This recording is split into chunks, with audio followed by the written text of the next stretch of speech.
Shadow Hearts is a turn-based RPG set right before the beginning of the First World War, and it's also one of my very first RPGs.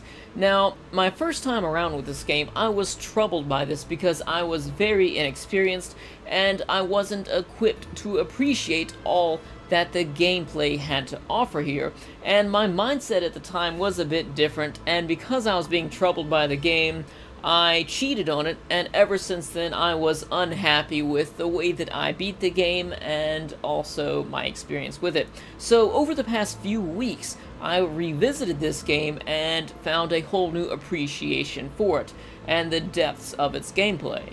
What makes the gameplay of Shadow Hearts different from any other RPG out there is that this is a very dark series. You see some very hideous and grotesque creatures in this game, and some of them you will see like a dog with the mouth of it which is sewed to a human leg or a human arm, kind of like the human centipede, and it'll be bouncing around on that arm and it'll come up to you and kick you with its legs. You will see like a naked body doing a handstand holding a pole between its toes with a skull impaled through it. You'll see these guys that can take their head off and hit you with it, and they have this little wiggly thing at their waist section, which not even going to get into that.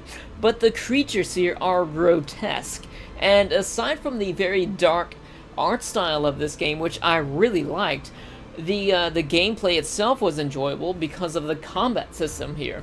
The combat system in Shadow Hearts is not your typical combat from any other RPG where you would choose to attack and you'd go up and you'd watch your character deliver one attack, or you just click a spell and you watch the spell get delivered. This is more interactive where you get a Wheel of Fate, and the Wheel of Fate will spin and there will be different areas similar to a pie chart that you can click on, and say for example with your regular attacks, you not only deliver one attack, but you can deliver 3 attacks, or if you use items, you can deliver 20 or more attacks when you chain them all together. Of course, you have to get everything just right on that grid there. And also there are critical hit areas in there as well that you can increase the strength of your attack, of your magic attack, of your heal, and even of your items as well. The Wheel of Fate doesn't just affect combat, it's actually a part of the story, and it comes into play with other parts of the gameplay, such as you'll get a membership card whenever you go to the shop to buy or sell items. You can use the Wheel of Fate to increase or decrease the price of something. You can increase the price of an item which you sell to the dealer, or you can buy items at a cheaper price, and the more you do this, the more you are successful at completing the deals here and getting better deals for yourself, the better your deals become. The highest deal that I ever found here was 30%, and you might be able to get more than that, but I'm not sure. This game also offers you puzzles, which you must complete the Wheel of Destiny, and also read books or watch small films and just uncover clues to be able to put in an access code to open a door. Now, it's not really difficult enough that you'd have to go through it many times. It's pretty straightforward, but I still like the depth of the puzzles within the game. But as far as the puzzles and combat goes, I found it to be pretty easy, but with the depth of the gameplay here, I think that this is a game that RPG veterans and beginners both can enjoy. I say that the combat here is easy because if you train your characters, if you grind in this game, you will become unstoppable. The characters here become so overpowered that it is crazy. One of the other elements to this game that sets it apart from other RPGs is that the main character, Yuri, is a harmonixer. He has the ability to kill demons and consume their spirit and gather up all of the spirits inside of him and use that to become a demon himself. So because he has this ability, you can become different demons for different elements. You have the element of wind, fire, earth, and water, and also light and dark. Each of these elements, there are 3 tiers of demons to them so that you can level them up and get them stronger, and their form and their move actually change along with that. And also, there are 2 secret transformations within the game. So on top of fighting these crazy looking grotesque creatures, you fight gods in this game, and you kill these gods, consuming their essence and becoming one yourself to use in combat. And you are so overpowered that it is unbelievable, really. The cast of Shadow Hearts, you're offered many different characters who, the only reason that I found that these characters stand out is because of their antics and just because of the story overall. Their movesets really didn't offer anything in particular aside from Yuri and Alice, who are the main characters here.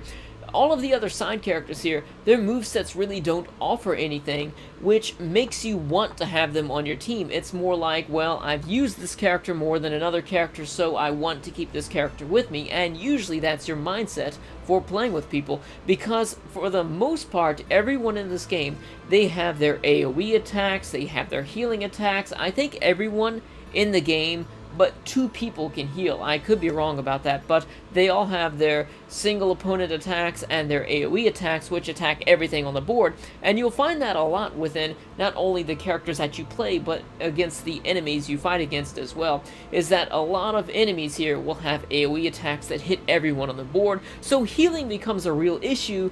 But if you level your healer properly, if you level Alice, then she has such overpowered heals that she can bring everyone to full health with the easiest of commands here, and it really doesn't take that much mana, so I found it pretty hard to actually die within this game. Plus, because Yuri has many different elements of demons that he can transform into, I found that even if I was just playing with Yuri alone, I didn't even need anyone else, because Yuri is basically like a one-man crew. If you were to play with certain elements of demons that Yuri has under his command, then you can not only heal everyone in your group, not only that, but you can also revive everyone, you can buff them, and it is just so overpowered playing with Yuri. Plus, all of the other characters here, it doesn't matter which character you play as. If you play with that character enough, they will become OP. Completely overpowered. Even Alice, some of her later moves, she's pretty weak, and she can't usually fight in the first half of this game, even in the first 3/4 of this game. But in that last quarter, when you unlock her final moves, they are so overpowered that it really makes the combat not difficult at all. Plus, if you stock up on your items, it's pretty simple. Moving on to the actual story here, we follow 2 main characters, Yuri and Alice. Of course, Yuri is a harmonixer with the demonic power of being able to trap souls inside of his body and become demons, which is passed down to him from his father. And Alice has a special power of her own, which isn't so dark. She has the ability to heal, because she's a female, and this is an RPG from 2001, and that's kind of the way things work back then. So she is your healer, and you have this opposition of powers, which is part of the story. She's light and he's dark, and her special power comes into play because she's trying to be captured, and they're trying to use her to destroy the world. It's a typical plot of the villain to destroy the world, to remake the world, and it's a bit deeper than that if you play the game. I'm not going to give a whole lot of it away, but to be honest, it is pretty cliche. So on Yuri's journey to protect Alice from these evil men, they travel across China, pre-World War I, into Europe pre-World War I as well, and the settings here, I really like the setting. I like the map system where you go from point to point on the map.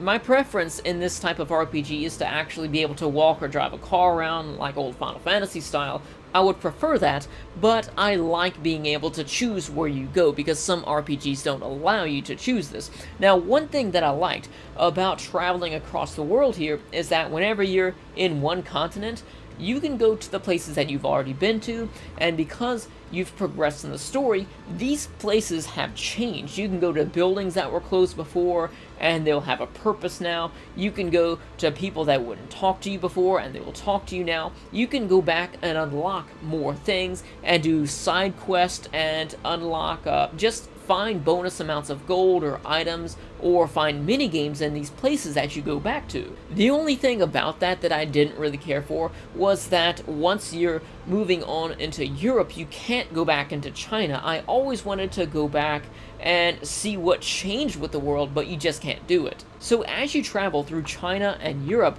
you come across many enemies, but also many friends that will follow you, and you can play as them.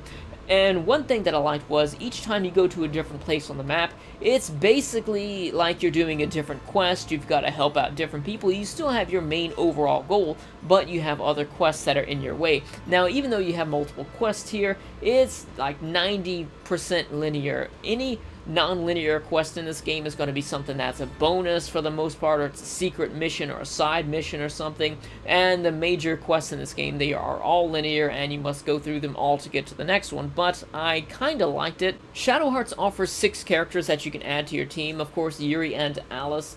And the other characters are Zhuzhen, which is an old Taoist monk who's very powerful. I really liked his character. He's one of my favorites in this game, not just because he's powerful, but because of his personality. He brings this comedic element to the game. There are plenty of characters that bring comedic element to the game. Just about all of them do, but I really liked his character just because of some of the things that he does. All of these characters have their own personality. You may not feel the need to play them in combat, but you will like to see cutscenes where all of these characters are involved. You also have the characters which are a spy, a vampire, and a young orphan boy as well, and they all have their unique abilities, but for the most part, the vampire character, he's pretty strong, but the others, I didn't really care to play as so much. Now, as far as the story goes, I liked the characters because of their personality, but the overall plot here, I felt that it was pretty weak.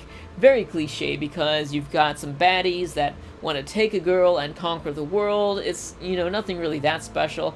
But of course, the story eventually has to end, and with Shadow Hearts, you get 2 different endings, and the endings, you don't decide that at the end of the game, whether you win or lose at the boss. It's actually something that you decide earlier on, and you may not even notice which one you've chosen, and once you've saved past that, there's no going back. The endings here, the bad ending is actually the canon ending for the story, which leads up into the second game, which is one of my favorite RPGs of all time. That is Shadow Hearts 2 Covenant.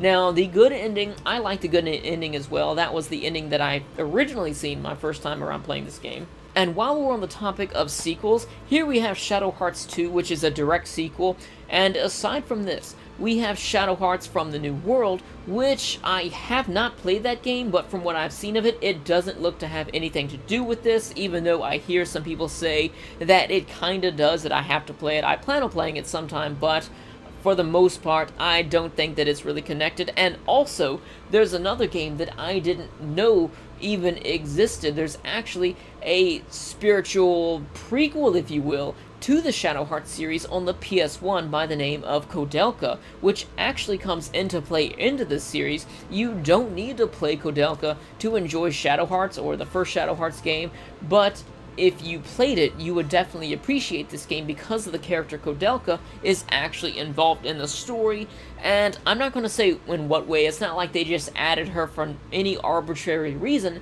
She's actually here for a reason, and she serves a purpose. Having said that, I really want to play Grotesque. If anyone out there is willing to sell me their copy, not for the Amazon price, that's honestly a bit too much for me, but I really want to play it. Send me a message or something. So moving on into this game's bonus material, such as secret weapons, secret armor, secret missions, secret fusions here, I recommend playing this game with a guide, because this game does something that I don't like. That is taking you to a point. Now, what I always do in RPGs is that I play it to a point where you're almost near the end of the game, and then I go back and try and find all of the secret weapons, because maybe, just maybe, some of these secrets open up earlier on, but it's unlikely. For the most part, from what I've seen, most of the secrets open up near the end of the game, so I get right before that final boss battle where they give you that opening that you can explore the world again and go and grind. I use that opportunity to go back and find all of these secret weapons and side quests and things like that. So that's what I did in Shadow Hearts 1, but unfortunately at that point it was too late. Just a heads up, I would say the perfect time to stop and use a guide with this game is after, try not to give any spoilers here, after you go into that underground tunnel, which you fight the main villain on the other side. You kind of think that it's the end of the game, but it's not really. And inside of that tunnel, you'll have treasure chests that are locked by flamed candles. You have to turn that off, and then the treasure chest will, the flame around the chest will go away, and then you can open them up. I would stop around that point and then read the guide on how to get everyone's legendary weapon, or ultimate weapon, ultimate armor, and the ultimate fusions as well. Because once you pass that, dungeon, you cannot get certain things. You can get some people's weapons and armor, but once you do that, if you do not get the right items, you cannot unlock either of the fusions, of the special fusions for Yuri. That's something that really irritated me with the game, that I couldn't go back and unlock all of these special things, because I was playing this with the mindset of a completionist. I put about 100 hours into this game, and granted, a lot of that is nap time and time me watching anime and eating and things like that, but I put a lot of time into this. My characters were very OP. So speaking of gameplay time, if you play this and pay attention and don't take breaks and leave the game sitting, you can beat this in roughly 30 hours. You can be a completionist with this in about 60 hours. Those are the stats that I find that people usually in the game with online. Now, as far as the overall presentation of this game, in my honest opinion, and I think that anyone else can agree with me here, the graphics to this game are bad. And you're going to say, Bob, this is a PS2 game. You have to give it some credit. This is from 2001. You've got to give it credit. But no, I go back and I'm playing some PS1 games, which, granted, they are Final Fantasy games, and they do have a lot of budget behind them, but the backgrounds, the pre-rendered backgrounds, look better than some of the pre-rendered backgrounds in Shadow Hearts. Not all, but some. And even though I say that the graphics are bad, I don't really mean that it's to the point that it really takes away from the game. It's just to the point where it's like, okay, this could look better. Pre-rendered backgrounds, most of them look bad, not all of them, but most of them do. The cutscenes here, I thought that the cutscenes in this game had beautiful graphics to it. It's easy to see that the majority of the budget went into the cutscenes here and making them look all beautiful, and maybe it's just because it's nostalgia, but I still really enjoy watching some of these cutscenes. So moving on to the audio of this game, this is 90% text. The only times that you'll ever find any voices are when you're watching a cutscene, and anything else you're going to have to read throughout the game, and it's not really that big of a deal because this is an older RPG. Now, as far as the music goes, Shadow Hearts has one of my favorite soundtracks out of all of the RPGs that I played. It's very moody and dark, and I really enjoyed it. Shadow Hearts 2 also had a great soundtrack as well. So overall, with Shadow Hearts, I don't usually do the whole number thing, but the story I didn't really care for, the characters I loved, all of the bonus things really give this game a flavor to go and spend a whole lot of time playing this, plus the atmosphere of the game is something that I think that really anyone should at least try this game and play it, because the atmosphere, it's historical, plus it's got this fantasy element with these grotesque monsters that you have to fight.